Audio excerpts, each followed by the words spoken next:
Kita akan lanjutkan. Kemarin sudah kita bahas ya, teladan pertama dalam hal keimaman atau kepemimpinan atau leadership dalam iman Kristen yang benar, yaitu sangkal diri, pikul salib ya.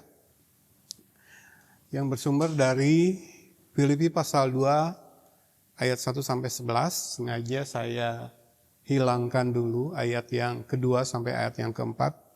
Karena itu masuk ke teladan yang kedua nanti.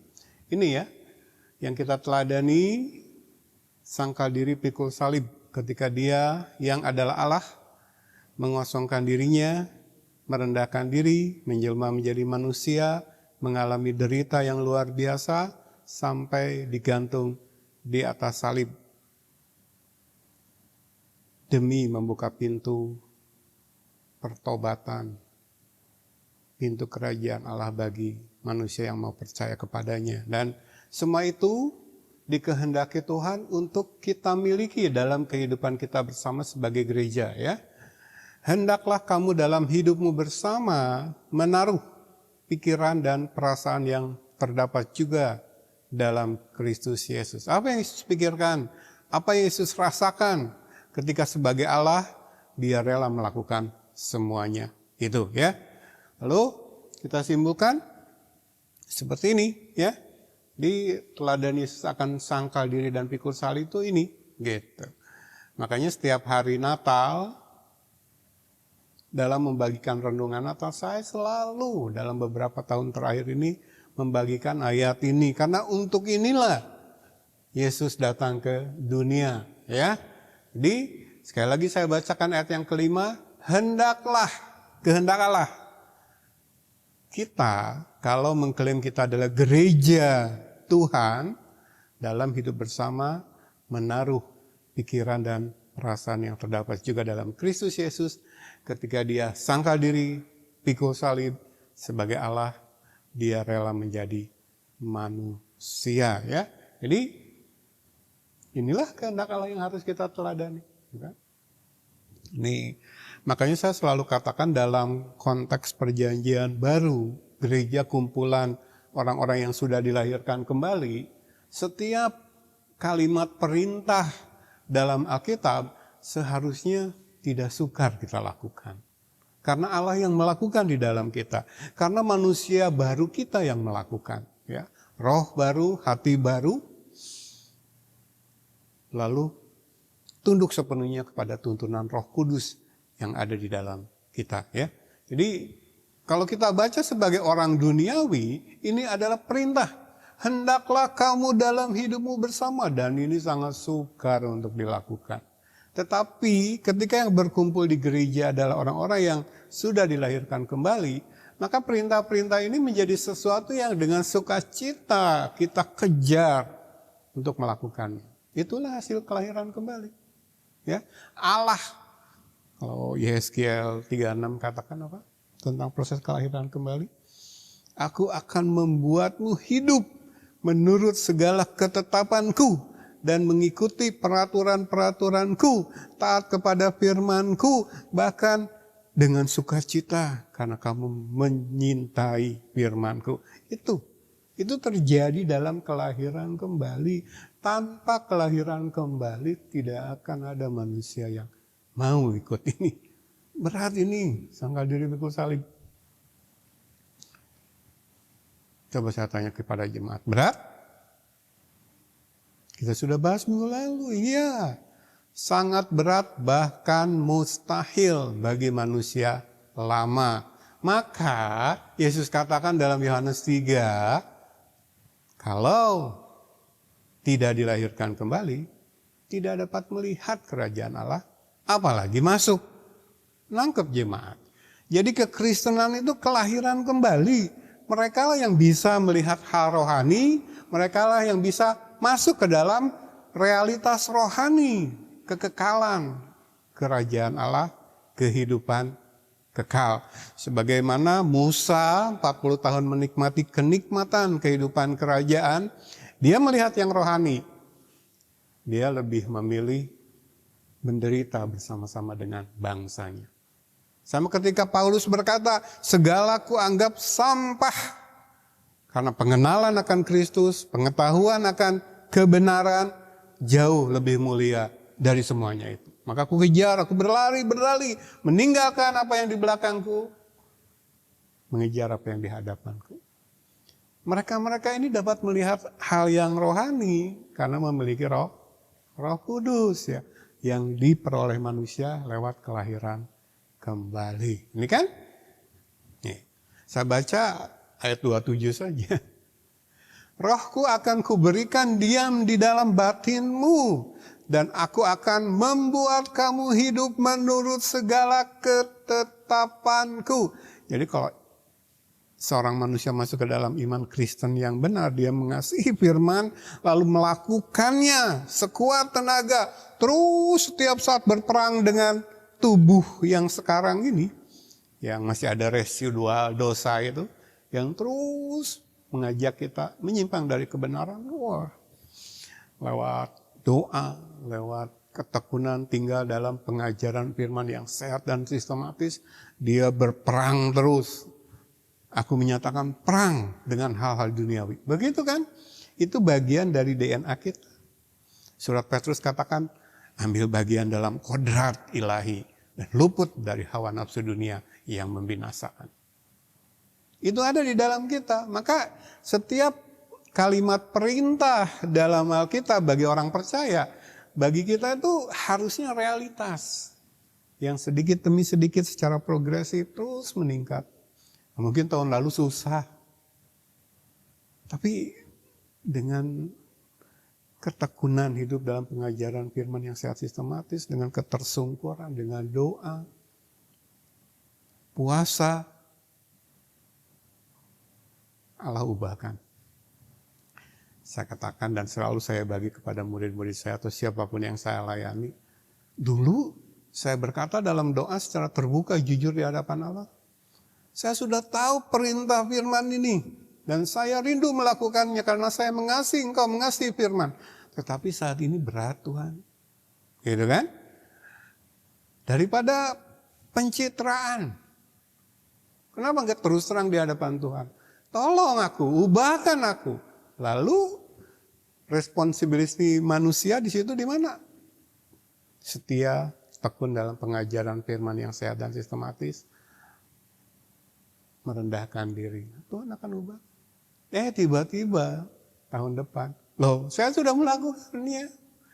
Yang tahun kemarin saya bilang di hadapan Allah. Sukar melakukan kehendak Tuhan ini, perintah Tuhan ini. Loh, sekarang saya sudah melakukannya. Begitu ya.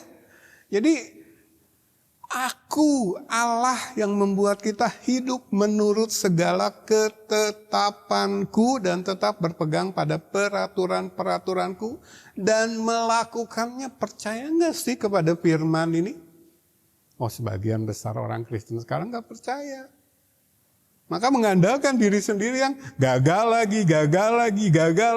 Ini Kristen pilihan saya dengan free will saya. Padahal ayat ini berkata, Allah yang melakukannya.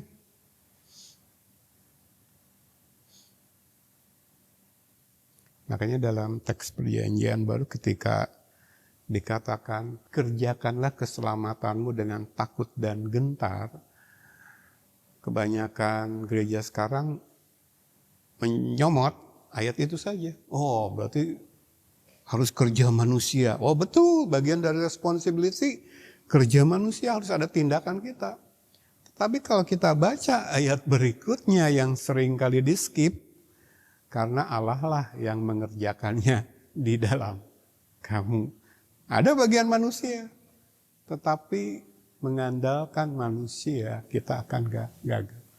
Beri diri diubahkan menjadi ciptaan baru lewat kelahiran kembali. Maka yang kita pertanyakan di kalimat awal, berat ya, bahkan mustahil? Tidak mustahil. Jadi iman Kristen itu mustahil bagi manusia. Makanya Allah harus turun menjadi manusia. Harus sangkal diri, pikul salib. Ya, itu sudah selesai. Lalu sekarang saatnya bagian yang kedua dari teladan kepemimpinan Yesus, yaitu melayani dalam kerendahan hati, ya. Nah, barulah teks ini saya tampilkan bagian yang saya hilangkan. Nih, ya. Saya baca dulu. Dari ayat yang pertama sampai ayat yang keempat. Jadi, karena dalam Kristus ada nasihat, ada penghiburan kasih, ada persekutuan roh, ada kasih mesra dan belas kasihan. Karena itu sempurnakanlah sukacitaku dengan ini. Hendaklah kamu sebagai gereja Tuhan, ya, satu roh sumbernya. Karena itu sempurnakanlah sukacitaku dengan ini. Hendaklah kamu sehati sepikir dalam satu kasih, satu jiwa, satu tujuan, dengan tidak mencari kepentingan sendiri atau puji-pujian yang sia-sia. Sebaliknya hendaklah dengan rendah hati yang seorang menganggap yang lain lebih utama daripada dirinya sendiri. Dan janganlah tiap-tiap orang hanya memperhatikan kepentingannya sendiri, tetapi kepentingan orang lain juga. Katanya jemaat, dan coba jawab jujur, gak usah dijawab ke saya deh. Itu terjadi gak dalam struktur piramid? Kalau saya dan Ibu Gembala puluhan tahun ada dalam naungan GPDI, dan saya pikir semua Pantekosta Karismatik dan mayoritas gereja yang sekarang, yang saya katakan menyimpang, selalu saya pakai tanda kutip kata gerejanya, mempraktekkan ini piramid. Coba saya tanya sama Ibu Gembala, saya 40 tahun di GPDI, sampai aktif di organisasi, wilayah, daerah, bahkan sampai ke majelis pusat. Saya nggak melihat tuh yang dikatakan Filipi 2 ayat 1 sampai 4. Saya baca lagi. Sempurnakanlah sukacitaku dengan ini. Ya, karena bersumber dari satu roh. Hendaklah kamu sehati sepikir dalam satu kasih, satu jiwa, satu tujuan, dengan tidak mencari kepentingan sendiri atau puji-pujian yang sia-sia. Sebaliknya hendaklah dengan rendah hati yang seorang menganggap yang lain lebih utama daripada dirinya sendiri. Janganlah tiap-tiap orang hanya memperhatikan kepentingannya sendiri, tetapi kepentingan orang lain juga. Ada nggak dalam struktur ini? Silakan jawab dengan jujur. Ini loh, ketika Paulus katakan kepada jemaat, kita sesama anggota. Oke, saya ditugaskan dalam tatanan ilahi menjadi pengajar, menjadi gembala, menjadi rasul. Tetapi secara pribadi di hadapan Allah, kita sesama anggota. Semua menatap ke pusat lingkaran yang adalah Kristus, dan kita semua bertumbuh ke arah Dia, menyembah Dia, tersungkur kepada Dia. Jangan tersungkur kepada manusia demi mendapatkan jabatan dalam organisasi. Kalau sikut kanan, sikut kiri, di mana sehati dan sepikirnya? Di mana seorang menganggap yang lain lebih utama daripada dirinya sendiri? Di mana? Janganlah tiap-tiap orang hanya memperhatikan kepentingannya sendiri. Oh, yang ada di puncak enak. Gak cuma ketundukan secara sikap, tetapi secara finansial mengalir ke dia. Dan dia hidup enak-enakan, bahkan cenderung hedon dan flexing. Ya atau iya? Jawab dengan jujur, ya. Inilah teks yang saya ambil sebagai teks utama. Nyatakan bahwa kita sesama anggota. Coba merendahkan diri, menganggap yang lain lebih utama. Jadi nggak ada tuh dalam gereja yang benar, di mana yang berkumpul adalah orang-orang baru, ciptaan baru, manusia baru, ego. Nggak ada kan?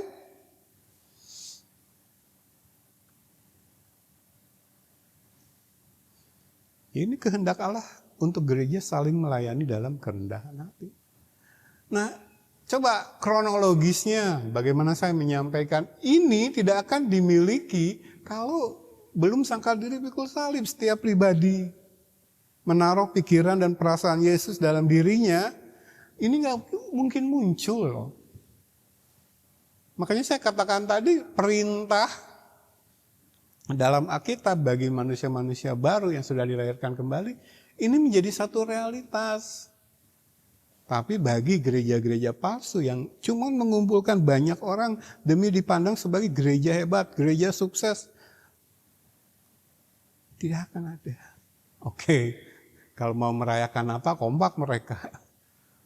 Tapi jangan berpikir itu kesehatian. Itu sikap yang mengutamakan orang lain daripada dirinya. Atau tidak mengejar kepentingan pribadi. Enggak. Dalam pengalaman saya, puluhan tahun di GPD. Pada akhirnya saling sikut. Ya. Pada akhirnya rebutan jemaat. Pada akhirnya saling berlomba mengejar kedudukan dalam organisasi.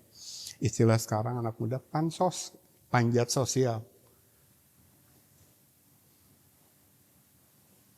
Sekali lagi, inilah kehendak Allah untuk gereja.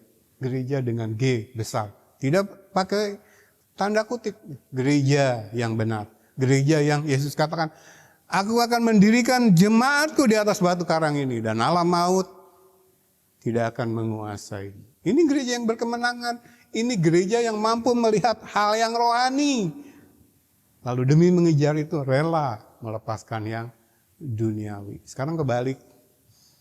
Gereja sibuk mengejar yang duniawi, sibuk serupa dengan dunia, lalu menggadaikan dia yang tergantung di atas salib. Ya. Nah, saya stop dulu sampai di sini, nanti kita lanjutkan. Saya akan kembali dulu sedikit ke bahasan tentang perbedaan struktur piramid dalam konteks contoh kepemimpinan Musa atas bangsa Israel. Ya. Piramid disarankan oleh Yetro, lalu tatanan ilahi berdasarkan firman Allah. Karena ada yang bertanya, murid saya mengatakan ketika membahas ini gambaran ke perjanjian baru. Ya. Sudah kita petakan begini. Ya.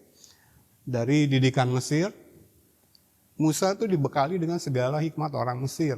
Dan dia berkuasa dalam perkataan dan perbuatan, kata Kisah Rasul. Lalu Yetro menyaksikan dia menghabiskan daya upaya manusianya dari pagi sampai petang. Mengurusi bangsa yang besar ini. Yetro katakan, waduh, piramid, delegasikan tugas dan tanggung jawab. Kita katakan itu nggak salah. Bagian dari progres. Lalu turunlah pola sorgawi, firman Tuhan di atas gunung Sinai. Musa membangun tabernakel. Tabernakel ini gambaran dari gereja Tuhan. Setiap orang percaya, gereja tidak berbicara tentang gedung, tidak berbicara tentang organisasi, organisme. Hidup setiap pribadi yang sudah menerima Roh Kudus dalam kelahiran kembali. Ya, gedung buatan manusia, organisasi buatan manusia, cenderung ke sini nanti. Piramid, walaupun mengaku reform. Hati-hati ya, dengan kasih kita sampaikan, hati-hati. Karena ketika organisasi muncul buatan manusia, lalu mengikuti pola piramid, ada bahaya isme dunia dari iblis, yaitu personalisme dan populisme merasuk ke situ. Ya, ini kan mulai dari tabernakel yang dibangun oleh Musa menurut pola yang dia terima di atas gunung, itu menggambarkan gereja Tuhan. Ini perkumpulan orang-orang yang sudah dilahirkan kembali dalam struktur lingkaran, sesama anggota. Kan? Saya selalu gambarkan di masa lalu, kalau gereja itu kumpulan orang-orang, gitu kan,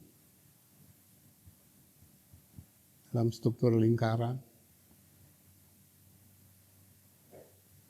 gitu ya. Ini yang berkumpul adalah orang-orang yang sudah terhubung ke atas. Masing-masing sudah dilahirkan kembali, manusia baru. Barulah terjadi sehati sepikir. Tadi yang kita baca dalam Filipi 2 ayat 1 sampai 4. Jadi personal dulu gitu kok. Saya beri singkatannya apa dulu? Masih ingat Jemaat?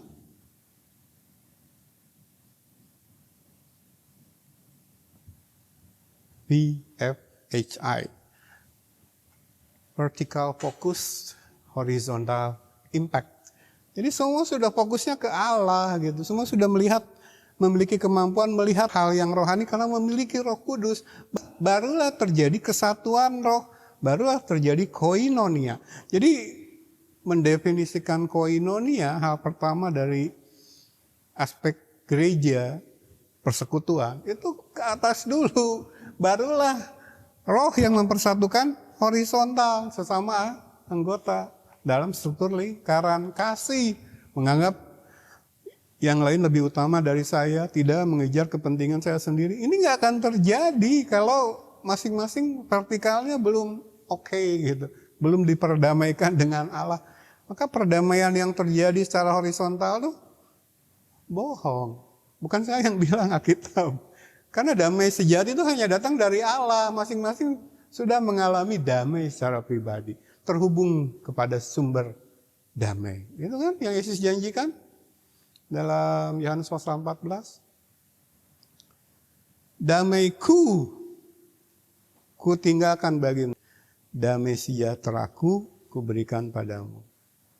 Tidak sama dengan yang diberikan dunia. Jadi kalau vertikalnya belum terhubung kepada Allah masing-masing anggota, itu cuma bawa damai dunia ngumpul di gereja.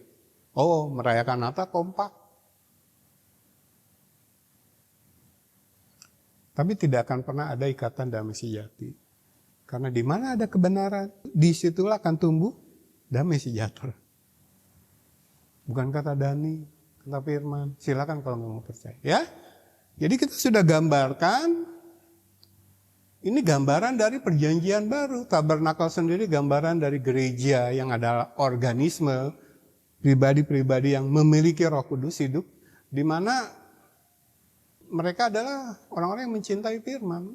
Allah yang membuat mereka mencintai firman. Tadi kita sudah baca dalam proses kelahiran kembali dalam Yeskiel. Ini ya. Maka dalam leadership, pemimpinnya dipimpin oleh Roh Kudus, lalu semua mengalami pertumbuhan rohani. Mengikuti teladan yang di depan, karena yang di depan dalam pimpinan Roh Kudus meneladani Kristus. Jadi Paulus sudah meneladani Kristus, lalu dia katakan, teladani aku. Itu loh kepemimpinan. Jadi bagaimana seorang ibu katakanlah mendidik anaknya begitu keras, padahal suami dia tentang, gembala dia tentang, firman gak mau dia dengarkan, tapi dia sok memiliki otoritas ketika mendidik anak. Saya tuh sedih loh kalau lihat perempuan-perempuan perkasa zaman sekarang. Didikan isme dunia. Dari drama Korea yang dia tonton, film Hollywood yang dia tonton, segala novel, apalah yang dia baca, ini loh. Lalu dikatakan Allah diskriminasi gender. Ya, nah barulah kita bahas ini dalam konteks perjanjian baru yang digambarkan oleh peristiwa progres Musa dalam hal kepemimpinan ini ya, sampai kemudian dia disuruh mengangkat 70 tua-tua bersama-sama mereka berdiri di kemah pertemuan, lalu Allah turun berfirman dan sebagian dari roh Musa diambil lalu dibagikan kepada 70 orang. Itu ya. Itu gambaran dari perjanjian baru. Di sinilah kita membahas tentang 3 teladan kepemimpinan Kristus.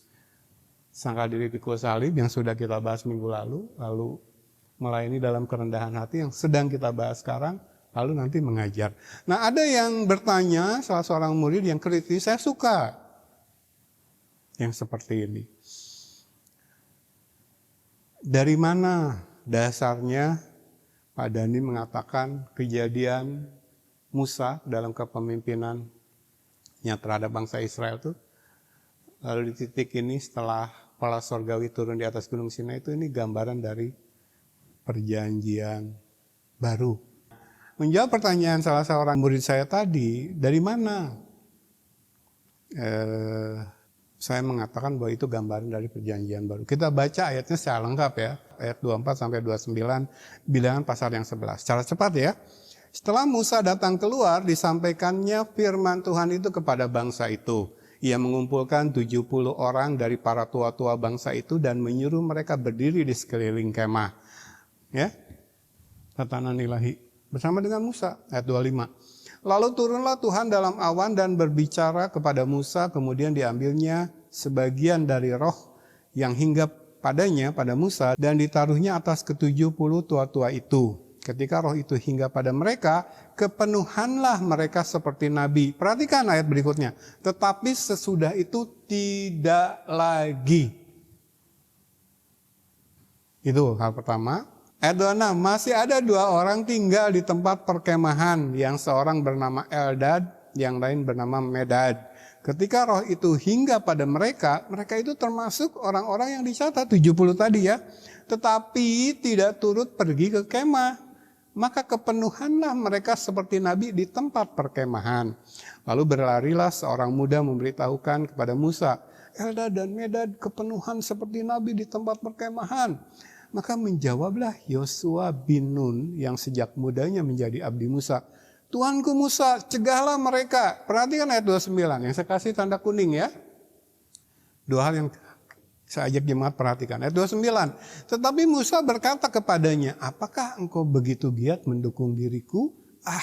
Kalau seluruh umat Tuhan menjadi nabi oleh karena Tuhan memberi rohnya hinggap kepada mereka. Nangkap sampai sini. Nah, bahas yang pertama dulu. Kejadian 1 kali bagi 70 tua-tua. Jadi dari Musa Allah mengambil sebagian roh yang ada padanya lalu membagikan kepada 70 tua-tua. Tapi Alkitab menuliskan sesudah itu tidak lagi. Jadi ini one time event bagi 70 tua-tua.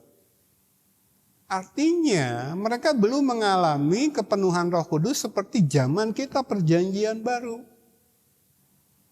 Hinggap untuk membantu Musa, katakanlah memperoleh hikmat ilahi di sana 70 tua-tua sehingga berbagi beban dan nubuat untuk bersama-sama Musa memimpin bangsa besar itu. Tetapi Alkitab katakan sesudah itu tidak lagi. Bedanya apa dengan PB? Ya. Perjanjian baru menyatakan bahwa Roh Kudus yang diberikan saat kelahiran kembali tinggal selamanya. Ada Yohanes 14 ayat 16 yang mengatakan dia akan menyertai kamu selamanya. Yesus yang katakan ketika dia menjanjikan nanti aku pergi kepada Bapa, Bapa akan mengirim dalam namaku seorang utusan lain. Parakletos, alos parakletos. Utusan lain yang sama dengan aku. Artinya pribadinya berbeda tetapi sama-sama Allah, sama seperti aku, sama seperti Bapa. Dan dia akan tinggal di dalam kamu selamanya. Yesus yang mengatakan.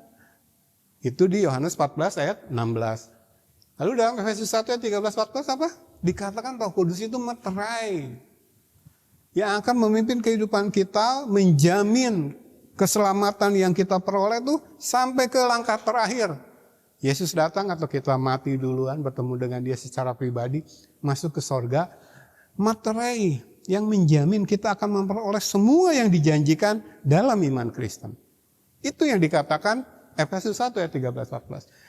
Dan ada teks-teks lain, misalkan surat Yohanes, dalam suratnya Yohanes mengatakan pengurapan yang dari Allah, dari yang Maha Kudus itu tetap ada padamu. Itu yang membuat kamu tahu mana ajaran yang benar dan ajaran yang tidak benar. Ini konteksnya membicarakan nabi-nabi palsu. Yohanes katakan, maka kamu tidak perlu diajar oleh nabi-nabi palsu itu. Mereka memang dulu bagian dari kita. Tapi kemudian ternyata bahwa mereka bukan benar-benar bagian dari kita. Itu nabi-nabi palsu dan pengikut-pengikutnya. Dengan ajaran palsu. Tapi pengurapan yang dari Allah yang tetap ada di dalam kamu membuat kamu tahu kok. Mana ajaran yang salah. Taunya bagaimana? setia tekun hidup dalam pengajaran firman. Roh Kudus terus membukakan, menyingkapkan. Sehingga kita mendapat kebenaran. Yesus katakan kebenaran akan memerdekakan kamu dari yang salah-salah. Karena sekarang kamu lihat. Makanya kan dalam pengalaman hidup dan pelayanan saya, baik saya pribadi maupun orang-orang yang saya layani, murid-murid saya, termasuk istri saya. Sekarang tuh bisa melihat gitu yang dipraktekkan mayoritas gereja di sekeliling. Ini salah, ini salah, ini salah. Dulu ikut bagian dari mereka. Roh Kudus bekerja lewat pengajaran. Tahu. Lalu kita merendahkan diri, koreksi dalam diri saya. Saya juga dulu begitu Tuhan. Gitu kan? Dan Roh Kudus terus bekerja mendampingi kita sampai akhir langkah kita. Sehingga di akhir langkah kita berkata, aku sudah menyelesaikan pertandingan yang baik. Sudah memelihara iman. Itu loh, orang-orang yang sudah dilahirkan kembali layak mengutip perkataan Paulus itu. Karena dia tidak mengandalkan diri sendiri, walaupun ada bagian dari human responsibility, lakukan, tersungkur di hadapan Allah. Tapi Roh Kudus, Allah yang mengerjakan itu dalam kita. Jadi ajaran Perjanjian Baru menegaskan bahwa Roh Kudus tinggal di dalam kita selamanya. Ingat amanat agung Yesus di Matius 28? Kalimat akhirnya apa? Ketahuilah, aku menyertai kamu sampai kesudahan zaman. Dalam wujud Roh Kudus, Immanuel. Ini bedanya ya. Jadi dalam perjanjian lama kepenuhan sementara. Kita permanen, materai. Gitu. Itu poin yang pertama. Ya. Nah inilah poin yang kedua. Yang saya katakan ini gambaran dari perjanjian baru. Lihat, ketika ada dua orang yang tidak sempat ikut ke kemah pertemuan. Masih ada di perkemahan bangsa Israel. Siapa tadi namanya? Eldad dan Medad. Kepenuhanlah mereka di sana karena mereka udah dicatat bagian dari 70 yang dipilih atas perintah Tuhan. Tuanku Musa, cegahlah mereka. Bagaimana bisa dicegah kehendak Tuhan?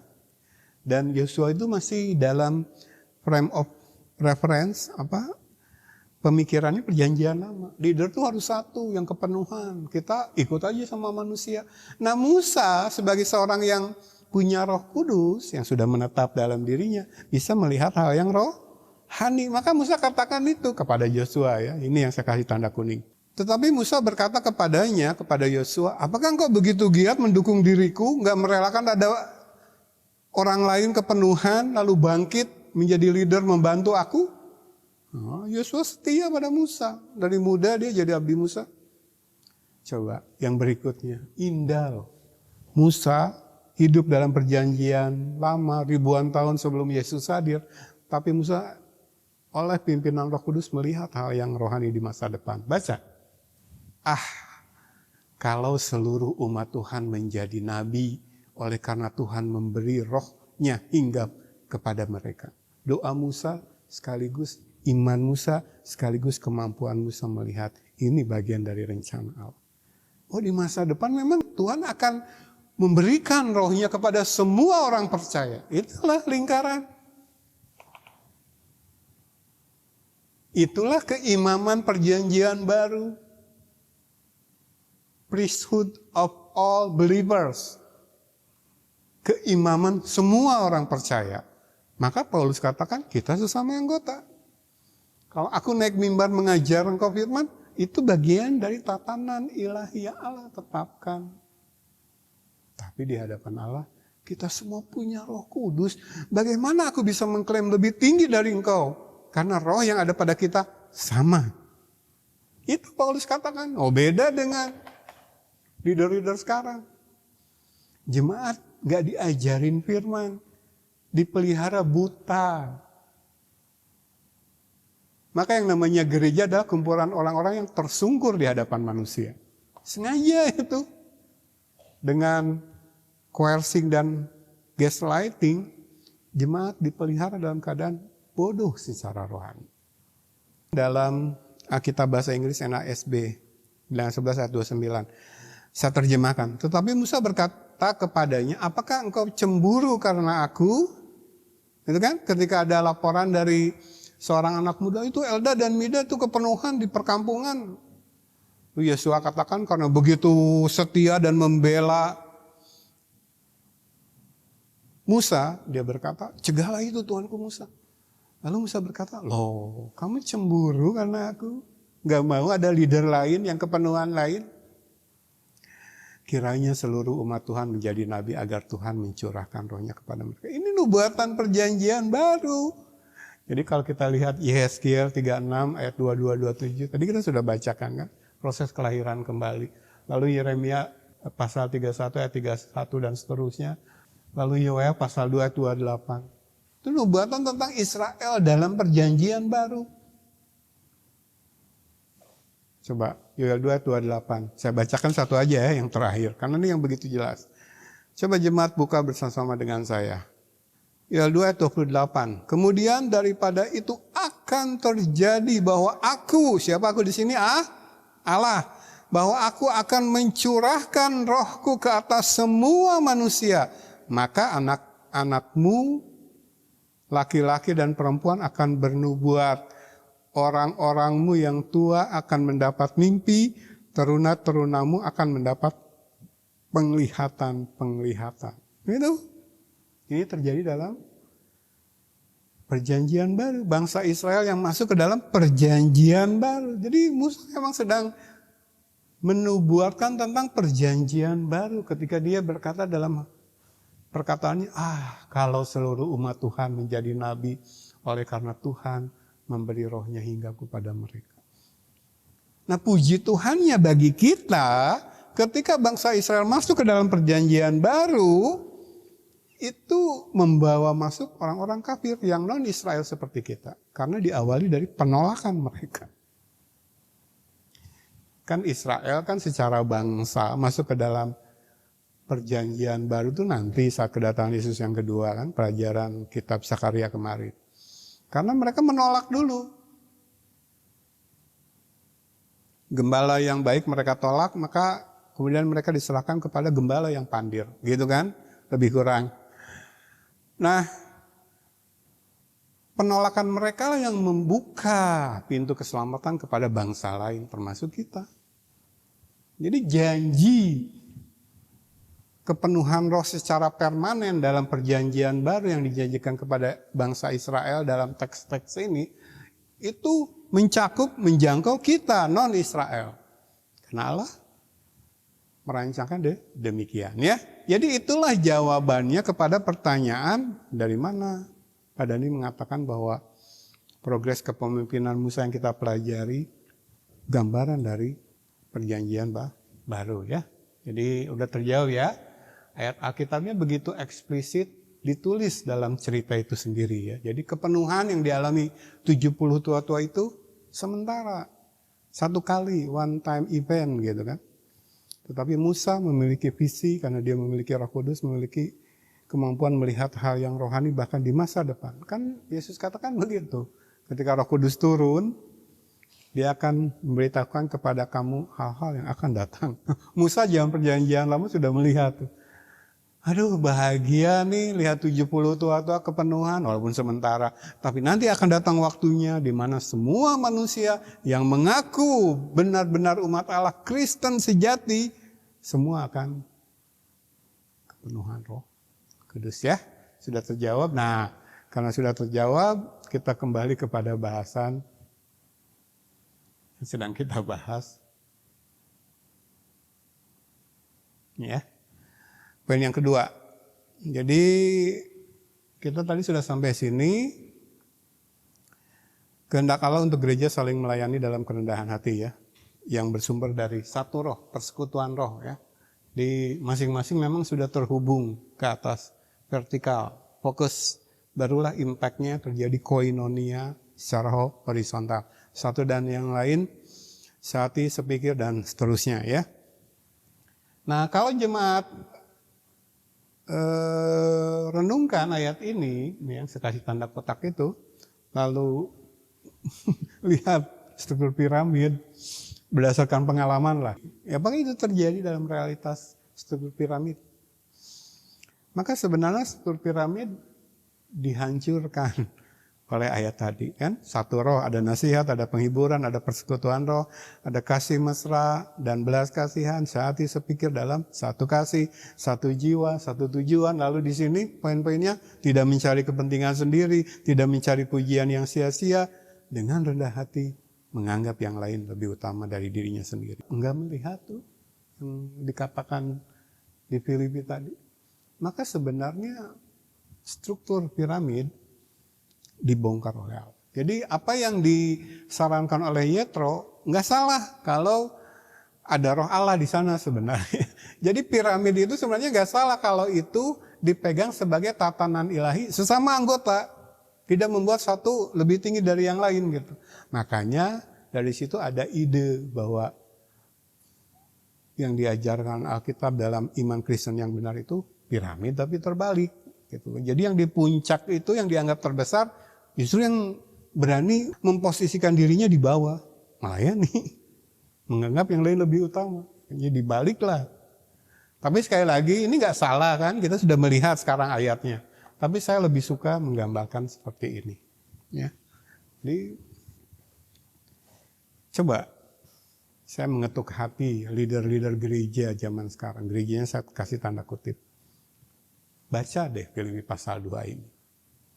Kalau masih menerapkan struktur piramid, saling sikut demi naik ke puncak, coba renungkan, itu tidak alkitabiah. Dan kalau tidak alkitabiah, pasti imannya salah. Kan? Kalau gaya penyembahan salah, pasti imannya salah. Kalau gaya kepemimpinan, leadership, keimaman salah, pasti imannya salah. Kalau imannya salah, tidak menyembah Yesus, saya katakan. Dan pasti praktek hidupnya juga salah. Ya.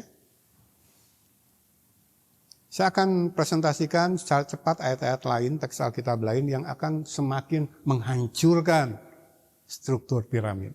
Ya, coba baca berikutnya. Markus 9 ayat 33 sampai 35. Kemudian tibalah Yesus dan murid-muridnya di Kapernaum. Ketika sudah di rumah, ia bertanya kepada murid-muridnya, "Apa yang kamu perbincangkan tadi di tengah jalan?" Tetapi mereka diam, sebab di tengah jalan tadi mereka mempertengkarkan apa? Siapa yang terbesar di antara mereka? Belum pencurahan Roh Kudus ya. Jadi murid-murid Yesus memiliki preference atau pikiran atau acuannya piramid. Sama seperti Yosua. Saya hanya tunduk kepada engkau sebagai leader saya, Musa. Itu ada 2 orang lagi katanya kepenuhan. Cegah mereka. Gak rela gitu. Nah ini murid-murid sama pikirannya.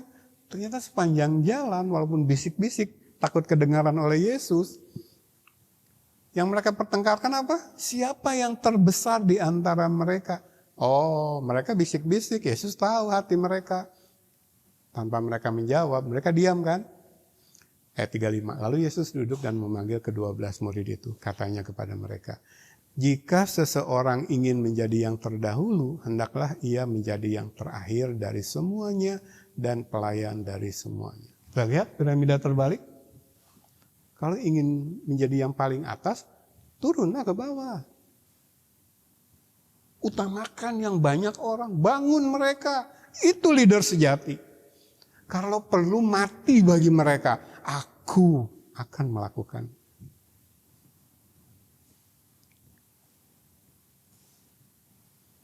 Hancur kan? Piramidnya semakin hancur. Berikutnya. Matius 20 ayat 25 sampai 28. Tetapi Yesus memanggil mereka lalu berkata, "Kamu tahu bahwa pemerintah-pemerintah bangsa-bangsa memerintah rakyatnya dengan tangan besi dan pembesar-pembesar menjalankan kuasanya dengan keras kepada mereka. Tidaklah demikian di antara kamu. Jangan adopsi gaya leadership dunia." Ayat 26. "Tidaklah demikian di antara kamu. Barang siapa ingin menjadi besar di antara kamu, hendaklah ia menjadi pelayanmu. Dan barang siapa ingin menjadi terkemuka di antara kamu, hendaklah ia menjadi hambamu. sama seperti anak manusia datang bukan untuk dilayani, melainkan untuk melayani dan untuk memberikan nyawanya menjadi tebusan bagi banyak orang. Kurang jelas? Coba saya tanya Ibu Gembala, lihat ini dipraktekkan di GPDI.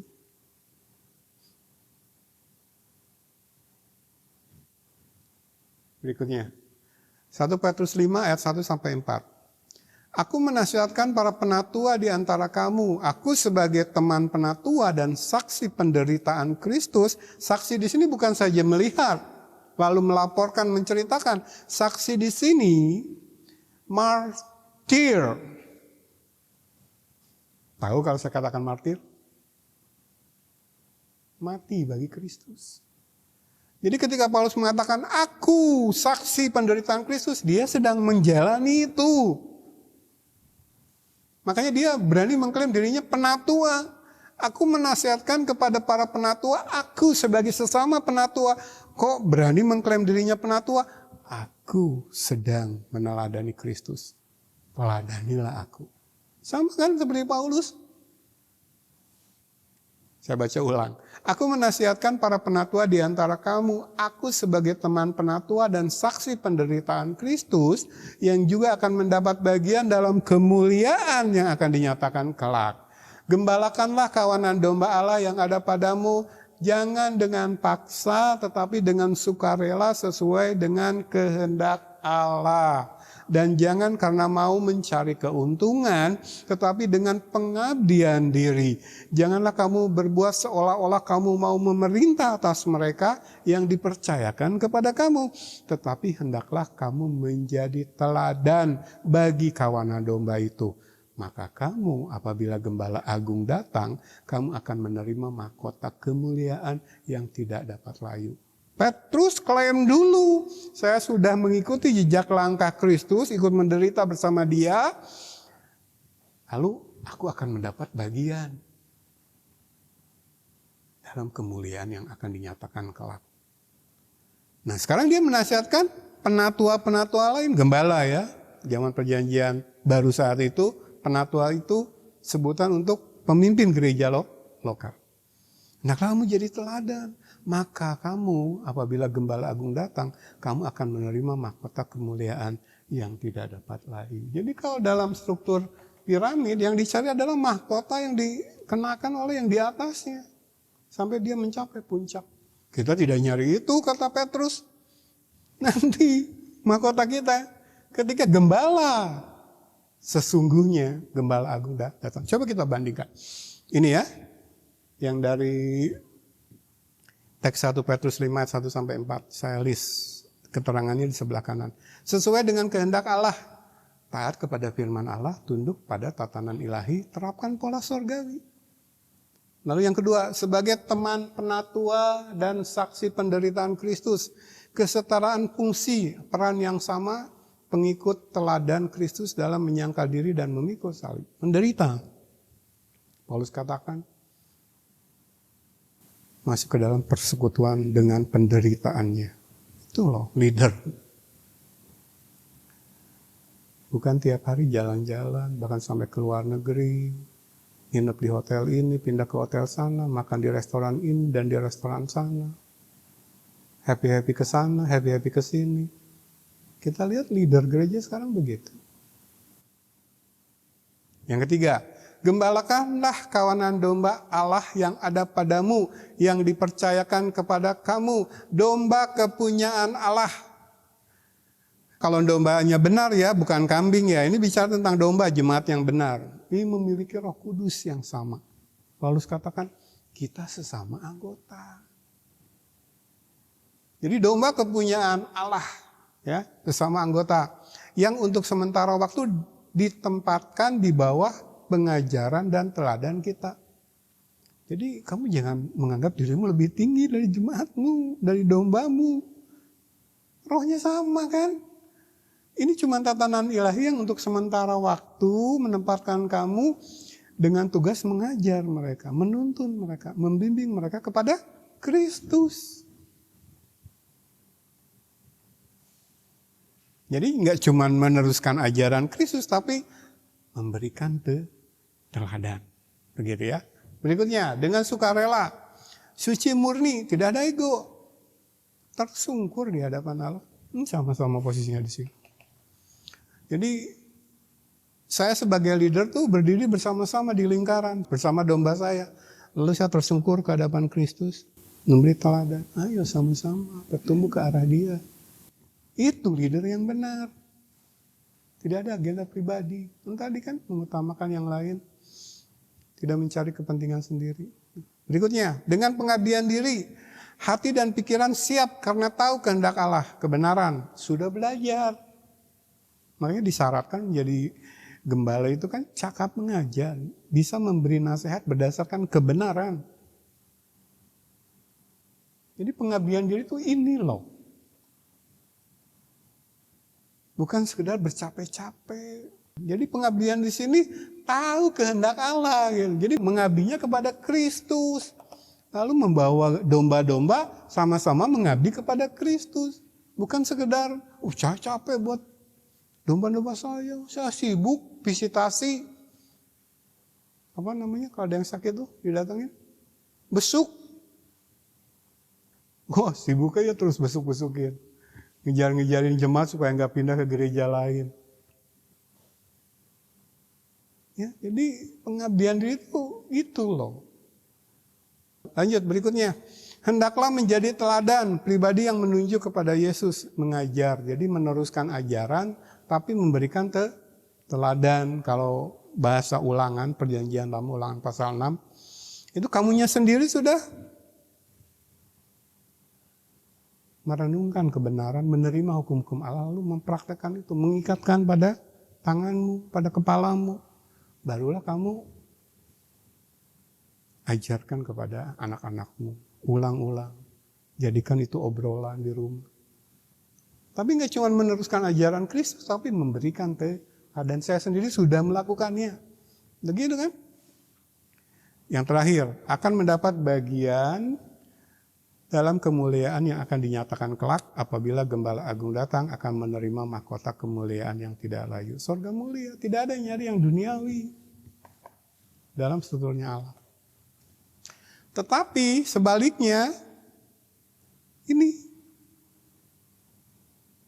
dengan paksa, bukannya dengan sukarela. Jadi coercing, saya katakan coercing dalam istilah saya. Lalu mau mencari keuntungan, bukannya dengan pengabdian diri, gaslighting, ya, dengan memelintir ayat-ayat Alkitab lalu dipakai itu untuk menodong jemaat. Misalkan soal janji iman, kan saya kasih contoh yang real aja gitu. Dimana oleh ajaran yang salah, jemaat dijebak ke dalam situasi seolah-olah dipojokkan untuk memberi gitu. Kalau saya tidak memberi, saya berarti tidak beriman. Saya bukan Kristen yang benar. Kalau saya memberi kecil, berarti iman saya kecil. Semakin saya besar memberi kepada gereja, gembala dan keluarganya, semakin iman saya besar. Jadi kan itu sebenarnya ajaran yang salah. Mengukur iman dengan hal yang duniawi. Tapi itu dijadikan alat untuk membuat jemaat bingung gitu. Ya udahlah, kasih besar aja lah, 100 juta. Supaya saya dibilang iman saya besar. Itu gaslighting gitu, membuat jemaat dalam posisi bingung gitu, sehingga dia udah percaya saja deh. Lalu seolah-olah mau memerintah atas mereka, bukannya menjadi teladan. Ada satu cerita agak konyol, lucu lah kita bilang, tentang rekan pelayanan saya dulu waktu masih aktif di organisasi. Salah seorang tuh Pantekosta banget. Iman, kalau sakit pakai iman, jangan ke dokter, katanya. Lalu suatu ketika rekan pelayanan yang lain menelepon rekan ini, dan kebetulan saat rekan yang satu ini menelepon, yang berkata, iman itu jangan ke dokter, gitu, jangan berobat, gitu. Nah, kebetulan sedang sakit, gitu. Nah waktu ditelepon, yang angkat istrinya. Kemana si A? Oh, lagi kurang enak badan. Oh, kan dia selalu bilang katanya nggak usah berobat lah katanya, iman saja pasti sembuh gitu kan, kata rekan yang lain yang menelepon. Lalu istrinya ini bilang sesuatu yang mengejutkan. Allah, jangan dipercaya kalau dia bilang begitu. Ini minta dipijit, minta dibeliin obat ke warung katanya. Ketika itu diceritakan sesama kita, grup pelayanan, lalu tertawa-tawalah kita. Jadi rupanya dia ketika di mimbar berkata, iman, gak usah berobat. Dia sendiri berobat, minta dipijit. Ya, ini contoh sederhana. Seolah-olah mau memerintah, jadi padahal apa yang dia lakukan sebaliknya. Kan sama seperti ahli Taurat dan orang-orang Farisi janjian lama. Mereka membuat berat kepada orang di bawah, tapi mereka sendiri tidak melakukan. Begitu ya? Coba. Kalau di sini awalnya adalah sesuai dengan kehendak Allah, lalu menganggap setara, tidak menganggap satu lebih utama dari yang lain, lalu menganggap domba-domba itu bukan milik saya, tapi milik Allah yang dipercayakan kepada saya. Ini tanda tanya kan? Karena ini ujungnya seperti ini gitu, kebalikan dari ini. Lalu akhirnya juga bagaimana? Gereja-gereja yang leadership-nya seperti ini. Kalau ini leadership yang benar meneladani Yesus akan mendapat bagian dalam kemuliaan yang akan dinyatakan kelak. Petrus apabila Gembala Agung datang akan menerima mahkota kemuliaan yang tidak dapat aib. Kalau ini jemaat jawab sendiri, saya kasih tanda tanya saja. Kalau awalnya salah, prakteknya salah, kira-kira ujungnya kemana? Sekali lagi ya, saya tegaskan, keimaman yang salah berarti imannya salah. Kalau imannya salah berarti bukan menyembah Yesus. Kalau tidak menyembah Yesus berarti menyembah, jawab sendiri. Kalau menyembah bukan Yesus tapi menyembah lawan Yesus berarti ujungnya bukan ke sorga tetapi ke, silakan jemaat jawab sendiri. Isi tanda tanya itu. Karena begitu eksplisit.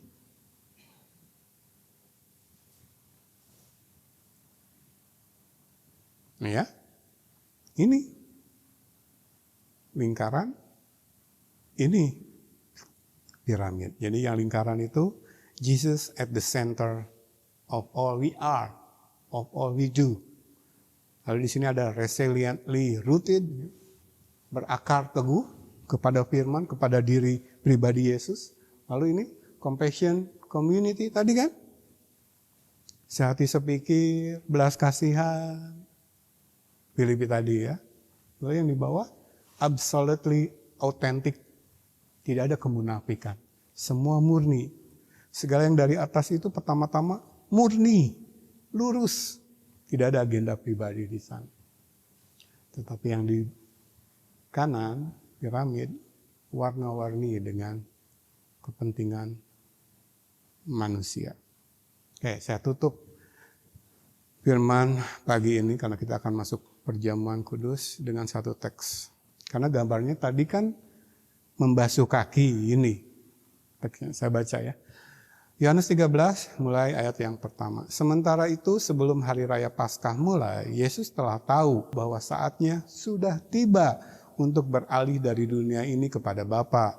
Sama seperti ia senantiasa mengasihi murid-muridnya, demikianlah sekarang ia mengasihi mereka sampai kepada kesudahannya. Saya ulang kalimat terakhir. Sama seperti ia senantiasa mengasihi murid-muridnya, demikianlah sekarang ia mengasihi mereka sampai kepada kesudahannya. 12 kurang 1 ya.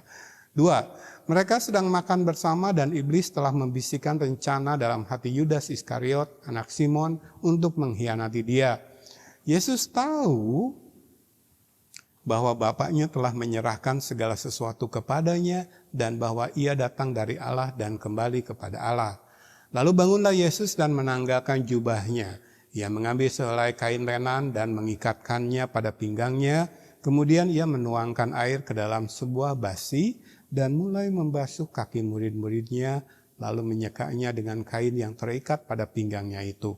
Maka sampailah ia kepada Simon Petrus. Kata Petrus kepadanya, Tuhan, Engkau hendak membasuh kakiku? Jawab Yesus kepadanya, Apa yang ku perbuat engkau tidak tahu sekarang, tetapi engkau akan mengertinya kelak. Kita sudah mengerti ya, Petrus tidak mengerti karena belum mendapat Roh Kudus. Nanti tunggu peristiwa Pentakosta. Tapi kita sekarang mengerti mengapa Yesus melakukan itu. Ayat 8, kata Petrus kepadanya, engkau tidak akan membasuh kakiku sampai selama-lamanya. Wah, tidak layak. Jawab Yesus, jikalau aku tidak membasuh engkau tidak mendapat bagian di dalam aku. Yesus sedang menubuatkan kematiannya, penebusan secara rohani. Tentu saja Petrus saat itu walaupun murid Kristus, walaupun kasihnya sudah teruji kepada Yesus, tetapi belum menerima Roh Kudus. Dia nggak mengerti. Dia belum memiliki kemampuan melihat yang rohani. Oh, ini kan perlambang dari kejadian sebentar lagi saat aku digantung di atas salib. Ya, jikalau aku tidak membasuh engkau tidak mendapat bagian dalam aku. Kata Simon Petrus kepadanya, Tuhan, jangan hanya kakiku saja, tetapi juga tangan dan kepalaku. Kata Yesus kepadanya, barang siapa telah mandi, ia tidak usah membasuh diri lagi selain membasuh kakinya, karena ia sudah bersih seluruhnya. Juga kamu sudah bersih, hanya tidak semua. Sebab ia tahu siapa yang akan menyerahkan dia. Yudas ya. Karena itu ia berkata, tidak semua kamu bersih. Sesudah ia membasuh kaki mereka, ia mengenakan pakaiannya dan kembali ke tempatnya. Lalu ia berkata kepada mereka, mengertikah kamu apa yang telah kuperbuat kepadamu?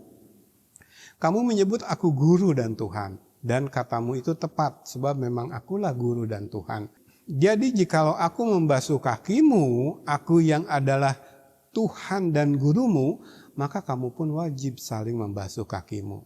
Sebab aku telah memberikan suatu teladan kepada kamu, supaya kamu juga berbuat sama seperti yang telah kuperbuat kepadamu. Aku berkata kepadamu, sesungguhnya seorang hamba tidaklah lebih tinggi daripada tuannya, ataupun seorang utusan daripada dia yang mengutusnya. Jikalau kamu tahu semuanya ini, maka berbahagialah kamu jika kamu melakukannya. Konsentrasi kepada sebagian dari teks ini, ayat 6 sampai ayat 10. Maka sampailah ia kepada Simon Petrus. Kata Petrus kepadanya, Tuhan, engkau hendak membasuh kakiku? Jawab Yesus kepadanya, apa yang kuperbuat engkau tidak tahu sekarang, tetapi engkau akan mengerti kelak saat Roh Kudus tinggal di dalam kamu. 8. Kata Petrus kepadanya, engkau tidak akan membasuh kakiku sampai selama-lamanya. Jawab Yesus, jikalau aku tidak membasuh engkau tidak mendapat bagian dalam aku. Yesus sedang menubuatkan bukan sekedar basuh-basuhan kaki fisik, tetapi ketika dia rela mati di atas salib, dia membasuh dosa orang-orang yang mau percaya kepadanya. Begitu ya. Lalu kata Simon Petrus kepadanya, 9, Tuhan, jangan hanya kakiku saja, tetapi juga tangan dan kepalaku. Kata Yesus kepadanya, barang siapa telah mandi, telah dibasuh oleh Yesus sekali, ia tidak usah membasuh diri lagi selain membasuh kakinya. Karena ia sudah bersih seluruhnya. Juga kamu sudah bersih, hanya tidak semua. Jadi dari 12 kepada yang 11 Yesus katakan, nanti setelah aku mati di salib, aku membasuh dan cukup satu kali.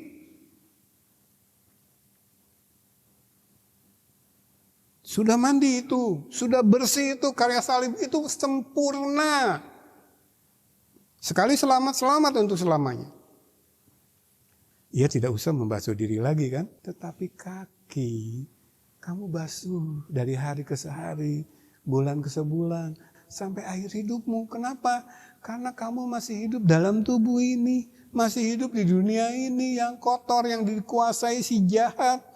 Mandi tidak usah. Kamu sudah bersih. Karya salib Kristus menguduskan kamu sempurna. Tapi kamu masih berjuang ketika kamu masih hidup dalam daging ini. Ketika kamu masih hidup di dunia ini. Maka kamu basuh kaki. Ini pengudusan yang terus menerus. Lewat firman dan Roh Kudus. Setia dan tekun dalam pengajaran firman. Kapan selesai? Kapan bersihnya sempurna? Ketika bertemu dengan Dia. Tapi pengampunan dosa dari Allah sempurna. Itulah yang dalam iman Kristen yang benar dikatakan sudah, tapi belum. Kita sudah selamat, pasti selamat. Roh Kudus memeteraikan menjadi jaminan kita akan sampai sorga. Tapi membasuh kaki. Ayo basuh lagi. Kamu berjalan dalam dunia yang dikuasai iblis, dalam tubuh yang masih inginnya itu memberi makan ego. Maka lewat bimbingan firman dan Roh Kudus, terus basuh kaki. Itu arti perkataan Yesus.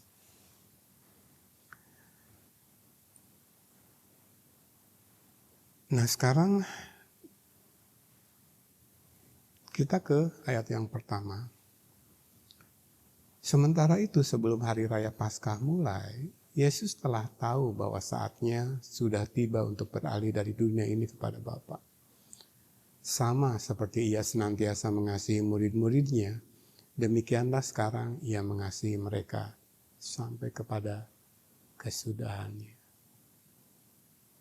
Roma 8, setelah teks tentang predestinasi yang ditolak banyak gereja sekarang, ada teks yang indah yang mempertanyakan kepada jemaat dalam gaya retorik Paulus, siapa yang dapat memisahkan kita dari kasih Yesus?